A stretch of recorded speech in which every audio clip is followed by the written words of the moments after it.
ஆறுமுகம் கதிரவள்ளியிலிருந்து வர்றாரு. 2 மாதமாக புடரியும் 2 ஜாயிண்ட் கை ஜாயிண்ட்டும் 2 காலும் வலியாக இருக்கான்.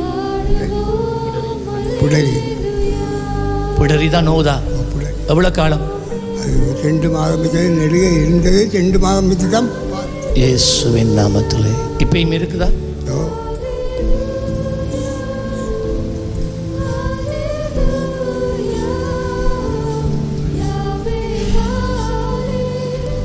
In Jesus name.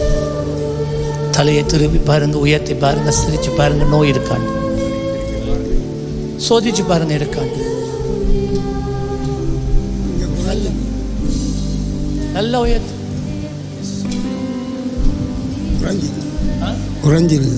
குறைஞ்சிருக்குண்டா இருக்குதா இல்லையா? 2ல் 1 இருக்குதா இல்லையா? கொஞ்சம் இருக்கு. அதான் கேட்டேன். இயேசுவின் நாமத்தில் சீர்படுத்துகிற ஆவியானவர், in the name of Jesus. பாருங்க, இப்ப முதல் இப்படி செய்ய இல்லாத நோகும். கரங்களை தட்டி ஆண்டவருக்கு நன்றி சொல்லுங்க. அடுத்த